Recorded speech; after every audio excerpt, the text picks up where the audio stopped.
इस वीडियो में हम 3 विटामिन पढ़ेंगे, B5, B6 और B7।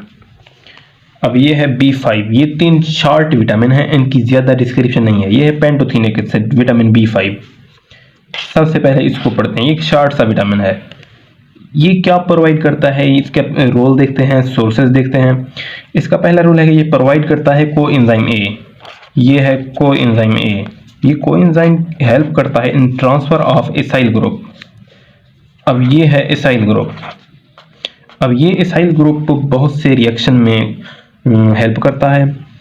इसकी एग्जाम्पल हैं, ये एसाइल ग्रुप किस किस कंपाउंड में होता है, वो एग्जाम्पल हैं सक्सिनाइल कोए, फेटेसाइल कोए और एसिटाइल कोए। ये एग्जाम्पल हैं इन एसाइल कोए की। पेंटोथेनिक एसिड जिसमें कोएंजाइम प्रेजेंट होता है। अब ये कंपोनेंट है pantothenic acid fatty acid synthetase. ये एक एंजाइम है फैटी एसिड सिंथेटेज। ये फैटी एसिड के मेटाबॉलिज्म में इंपॉर्टेंट है, इसकी रिएक्शन में इन्वॉल्व है। अब इसके सोर्सेज क्या हैं? इसके सोर्सेज हैं एग्स, लीवर और यीस्ट, ये उसमें होता है। डेफिशिएंसी नॉट वेल कैरेक्टराइज्ड, इसकी डेफिशिएंसी कोई ज़्यादा नहीं रिपोर्ट की गई because of widely distributed in foods. Due to widely distribution, तो इसकी ज़्यादा डेफिशिएंसी नहीं रिपोर्ट की गई। ये था पेंटोथेनिक एसिड यानी विटामिन B5। नेक्स्ट हम देखते हैं विटामिन B6 यानी पेरिडॉक्सिन। ये है विटामिन B6 यानी पेरिडॉक्सिन। पेरिडॉक्सिन ये कलेक्टिव टर्मिनोलॉजी है, 3 ये वर्ड हैं, पेरिडॉक्सिन, पेरिडॉक्सल और पेरिडॉक्सामीन। ये कलेक्टिव टर्म है पेरिडॉक्सिन। विटामिन B6 ये कलेक्टिव टर्म है और ये कलेक्टिव टर्म है 3 के लिए यानी पेरिडॉक्सिन, पेरिडॉक्सल और पेरिडॉक्सामीन। अब ये पेरिडॉक्सिन डेरिवेटिव है एक कंपाउंड, इसको कहते हैं पैरिडीन। ये है पैरिडीन कंपाउंड, ये उसकी स्ट्रक्चर है। अब ये उसी से डिराइव हुआ है। अब पेरिडॉक्सिन जो इसमें 3 हैं, ये 3 कंपाउंड, एक है पेरिडॉक्सिन, ये ऑब्टेन होता है प्लांट से, ये प्लांट डिराइव्ड है। और जो 2 हैं पेरिडॉक्सल और पेरिडॉक्सामीन, ये एनिमल फूड से डिराइव हुए हैं। अब इनके सोर्सेज क्या हैं? इसके सोर्सेज हैं wheat, corn, egg yolk, liver और मसल मीट। ये इनके मेन सोर्सेज हैं, यानी ये रिच फूड्स हैं या सोर्सेज हैं पेरिडॉक्सिन के, विटामिन B6 के। विटामिन B6 के मेटाबॉलिक रूल है कि ये पेरिडॉक्सिन, पेरिडॉक्सल और पेरिडॉक्सामीन ये प्रिकर्सर हैं बायोलॉजिकली एक्टिव कोएंजाइम यानी पेरिडॉक्सल फॉस्फेट। ये पेरिडॉक्सल फॉस्फेट एक्ट करता है as a coenzyme in different reaction. वो कौन से रिएक्शन है और ये जो रिएक्शन है ये catalyse reactions involving amino acid. Amino acid के जो रिएक्शन है उनको कैटालाइज करता है ये पेरिडॉक्सल फॉस्फेट, एक्ट करता है एज अ कोएंजाइम। ये रिएक्शन है ट्रांसअमाइनेशन, डीअमाइनेशन, डीकार्बोक्सिलेशन, कंडेंसेशन। और ये रिएक्शन है ये हम डिस्कस करेंगे इन protein amino acid metabolism, protein metabolism के चैप्टर में ये रिएक्शन हम डिस्कस करेंगे अमीनो एसिड और प्रोटीन मेटाबॉलिज्म में। अब ये इनका मेटाबॉलिक रोल है, ये प्रिकर्सर है पेरिडॉक्सल फॉस्फेट का, एक्ट करता है पेरिडॉक्सल फॉस्फेट एक्ट करता है as a coenzyme in different reaction जो कैटालाइज करते हैं अमीनो एसिड को। ये रिएक्शन है ट्रांसअमाइनेशन, डीअमाइनेशन, डीकार्बोक्सिलेशन और कंडेंसेशन। अब आती है पेरिडॉक्सिन की टॉक्सिसिटी, विटामिन B6 की टॉक्सिसिटी यानी इसकी ओवर इनटेक से क्या टॉक्सिसिटी हो सकती है। यह न्यूरोलॉजिकल सिम्टम ऑब्जर्व होंगे at intake of 2 gram pyridoxine per day. जब 2 ग्राम पेरिडॉक्सिन पर डे की इनटेक होगी तो जो सिम्टम ऑब्जर्व होंगे वो है न्यूरोलॉजिकल सिम्टम यानी सिम्टम एसोसिएटेड विद ब्रेन। अब पेरिडॉक्सिन की डेफिशिएंसी से कौन सी डिजीज हो सकती है, कौन सी कंडीशन ऑब्जर्व होती है, तो वो है इन्फेंट्स में होगी fade on formulas low in vitamin B6। Vitamin B6 से लो जो फूड हम देंगे तो उससे इन्फेंट्स में यानी child up to 1 year age में जो सिम्टम होंगे वो इसकी डेफिशिएंसी हो सकती है। अब वोमेन में हो सकती है deficiency due to taking oral contraceptives. वो ड्रग यानी जो ओरल कंट्रासेप्टिव्स हैं वो भी डेफिशिएंसी काज कर सकती हैं। इसके अलावा ड्रग जो अल्कोहलिक्स हैं, अल्कोहलिक,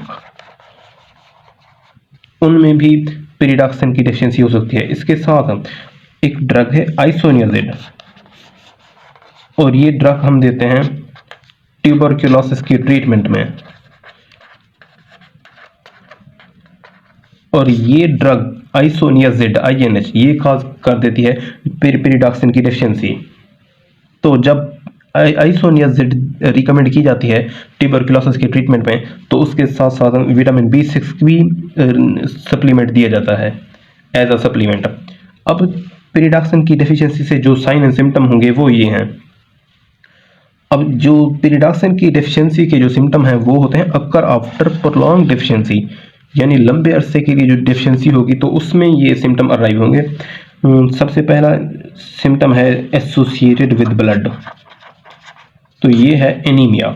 एनीमिया इसमें कौन सी टाइप की एनीमिया की, वो है hypochromic microcytic type. Hypochromic microcytic type anaemia है। ये एनीमिया के चैप्टर में हम अगेन पढ़ेंगे, इसको डिस्कस करेंगे। स्किन रिलेटेड डिसऑर्डर जो होगा वो है डर्माटोलॉजिक, यानी फेस एंड नेजोलेबियल सिबोरिया। फेस पर जो स्किन की मैनिफेस्टेशन होगी, नेजोलेबियल सिबोरिया यानी नेजोलेबियल जो गुरु है वहां पर भी मैनिफेस्टेशन होगी, इन्फ्लेमेशन होगी।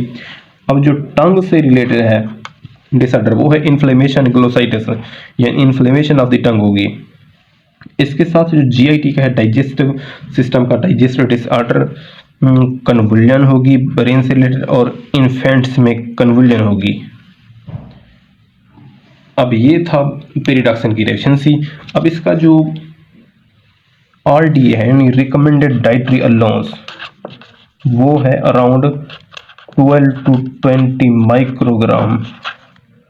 ये इसका रिकमेंडेड डाइटरी अलाउंस है RDA।